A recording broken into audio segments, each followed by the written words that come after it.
Alright, we're going to do some rotisserie cooking. We're going to be roasting a eye round, same cut of meat that I had used to make the beef jerky in the previous video. Now this rotisserie is something that my grandfather had made right around when I was born. And it was always used every Thanksgiving to do a turkey or a piece of beef or a ham or a piece of pork, but it was always a turkey and another piece of meat. Well, this weekend we're just going to be doing that eye round. So what it consists of is a stake in the ground with some adjustment pieces or adjustment spots, and there's two of them, an electric motor, and then just another stake to hold the electric motor on place when we put it on the rotisserie or on the spit. Now all that is a piece of rebar where the end was ground down to square to fit inside the motor, and then just some washers, double set of washers to hold it in place. And you know, depending on how the cooking goes, you can either have it higher or lower to the heat. I use this pan and this fire stand because what I'm going to do today, we're going to also do baked potatoes. I'll have coals underneath the bottom, and then I'll have the potatoes on top of that. And that's how when we cook, kind of double stack stuff. Now this is the third time we've been here to this campground and have used this rotisserie. The first time we made a leg of lamb, and the second time I did 4 racks of ribs. And I'll show you that in another video, what we made to make the ribs cook on the rotisserie. So this is before I have it set up. I'll show a little more video of it when we get it going, and we'll go from there. Alright, I've got the meat trussed and seasoned. It's just held in place with these spit skewers. You just need a wrench. I always keep a pair of channel locks nearby, especially when they're hot to undo it. But you just screw it in, adjust it, and I tie the meat on. A lot of people do one strand string. I've just always had better. It's easier for me to do it this way and quicker. And we just seasoned it with a Montreal steak seasoning. And so while I'm waiting for the coals to get ready, which we're getting ready to start now, we'll just let this sit out and then get ready to put on the rotisserie when we get it ready. Alright, the charcoal's lit. We're going to let it get down and get to where it's ready to use. I like to use lump charcoal doing this. Seems to be a little bit better than the briquettes. Briquettes are a little bit easier to light. This takes a little bit of time. You got to do a little fanning and add a little extra lighting fluid, but I just think it overall it has a better cook to it. It has better heat, and the taste is so much better. But I guess it's just personal preference. Alright, so I've got the fire ready, and what I do is I make a trough down in the middle. I try to keep the heat in the front and the back and maybe a little on the sides, that way it's cooking evenly. And when you have your juices drip off your item on the rotisserie, it drips down in the middle and you don't have a lot of flare up. So this is ready to go. The meat's ready to go on. We'll set it on and get ready. Turn it on.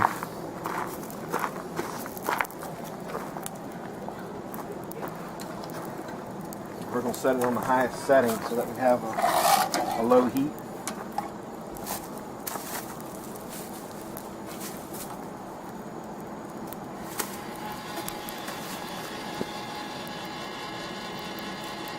And that's really all it is for a couple hours. I'll check the temperature on it. If it doesn't seem like it's cooking enough, then I'll lower it down a notch on the rotisserie post. And that's it. You just kind of let it do its thing. Alright, just for looking at sense of time, because we usually eat dinner around 6, I'm going to go ahead and lower this down 1 notch, and then what we'll do is if it's overcooking, then we'll raise it back up. But I'd rather get it going first and be ready rather than be undercooked and we're all eating ground meat. Now everybody in our family likes beef rare, so we're good on that. But just to be on the safe side, we're going to go ahead and lower this 1 notch, and then if we have to raise it back up, we will if it's starting to cook too fast. Okay, the meat's been going for a couple hours, and I'm getting the charcoal set up for the baked potatoes tonight. This is how the setup is. You know, there's the meat. And I'm getting a secondary thing of coals going down here for the bottom, which I will slide underneath that grate and then stick the baked potatoes on top of that. And then we should have everything done by 6 o'clock for dinner. And that's how we kind of do double stack grilling or double stack cooking with charcoal. Alright, now we've got our potatoes added. First layer of coals, potatoes. Second layer of coals, rotisserie meat. Tonight's dinner will be very good. And we're having cherry pies for later too. So once we get ready to make those, you'll see that process too. So this is what we kind of usually do when we go camping. We're getting ready to put it on the cutting board. We're going to take the spit out, and that's what we'll use those channel locks for. As you see, we've got the baked potatoes underneath. We've got the fryer going. We're going to have fresh cut French fries in a minute. And that's going to be our Saturday night dinner. So let's go ahead and get this thing off the rotisserie, which would be a matter of unplugging it.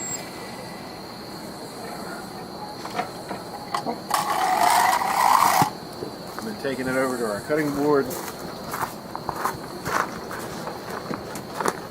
And we're only going to need to loosen one end.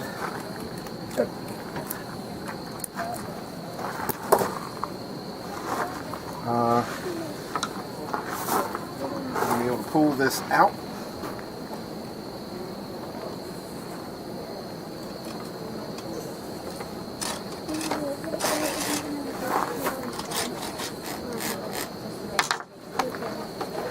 Like so.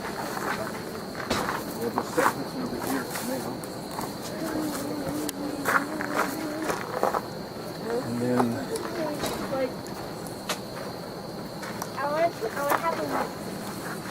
we'll pull that out.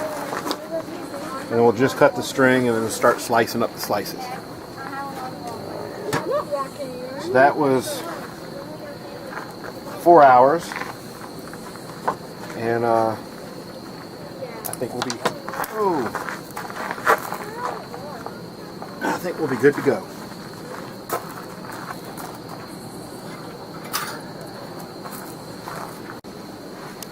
And this is what we're going to do when we cut the string. Now, one of the things that when I was a kid, everyone used to fight over the string because that's got all the flavor with the juice, the fat, and all the seasonings on it. Then no string. So who wants a string to chew on? I do. You do? There you go. I'll take one. You want one? Yeah. Just to chew on, but I'm going to have a baked potato. Well, you'll still have a baked potato, but this isn't your dinner. This is just a treat. You want a string, Mackie? Sure. I want a string. You want a string, Annie? All right. Mmm. That's got all the flavor in it. Yeah.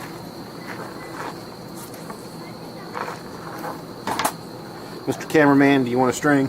You want a string? Okay. There you go. Let me know how the string tastes. Good.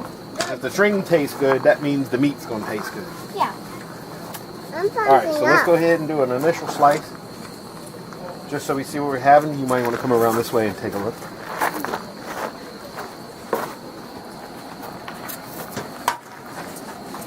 Oh, look at that. Isn't that nice looking? Nice and rare and juicy. Well, maybe it's more medium rare, but isn't that nice? And then we'll have the baked potatoes, and then we'll cut some French fries. That is our Saturday night dinner when we go camping. And this is how we do French fries. Fresh cut French fry, or a fresh potato. It's good. Fresh cutter. You like those? We cut them, and then we drop them in the fryer. We've got one batch already in there. They're turning into French fries. Yeah, they're turning into French fries. So we got that there. We've got this here, and those are done.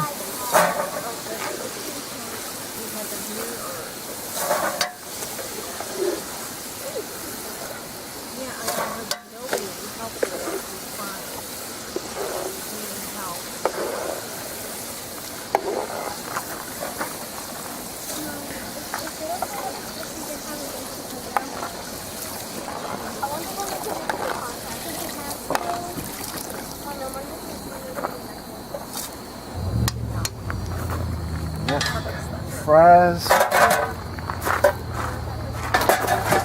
These are the fries when we drop them.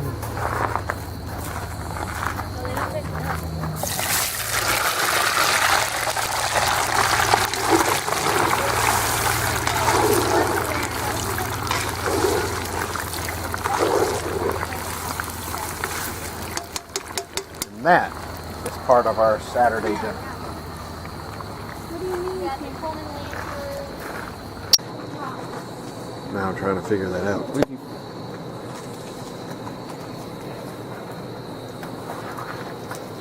I have my glow bracelet. Oh. It's full of light. If you open it, is it going to be...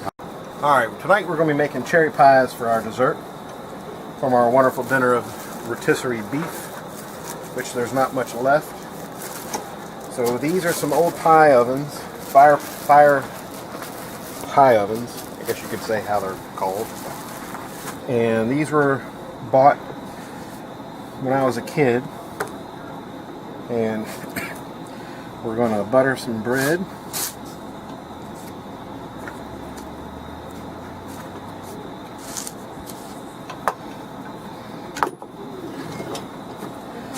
Lay one slice in the pie maker.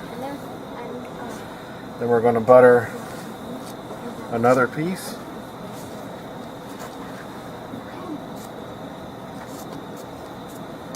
And place in the pie maker. And then we're going to use cherry toppings. Cherry pie filling.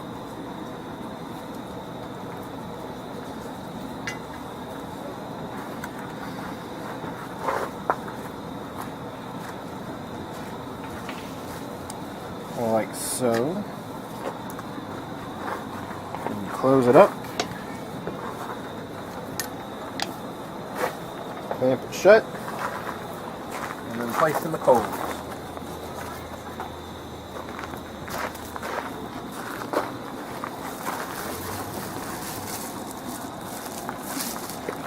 We only have two, so we can only do two at a time.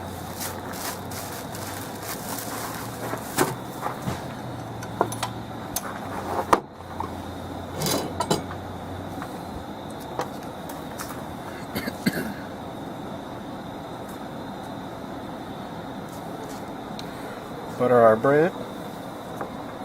Now we just got back from a haunted on the lake tour that they do here at the state park that we're staying at. It was quite interesting. The trail wasn't really lit, so if you've got bad ankles or bad knees, just be ready to be hurting later, like me. But it's all in fun, and the kids enjoyed it. And that's pie number 2.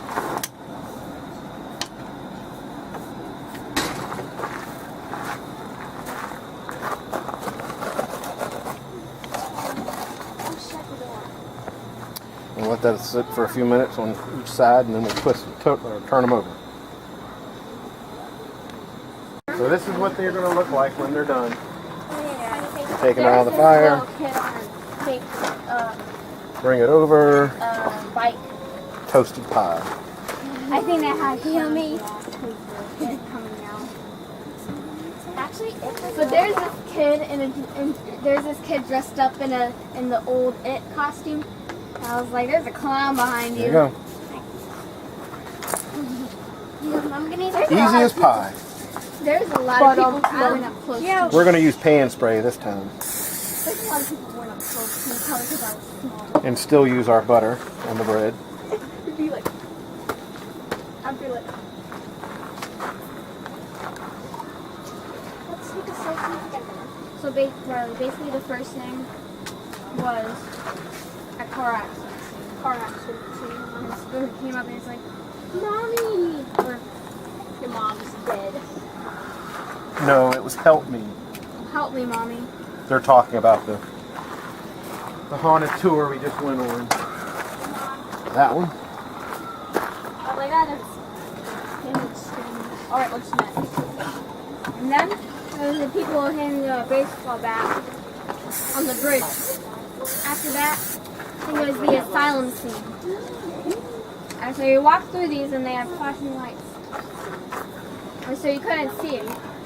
I walked close to the wall because I was like, I want to stay away from this guy. He's like, It's getting an electric shock. yeah. But they can't. There's these interesting statues on the kitty trail. Well, I meant to. Like, there's just a dark figure right there. I was like, How is that supposed to be for kids? It's terrifying. I love this one. I like the kids. Daddy has sweet Jenny. You'll have the next one.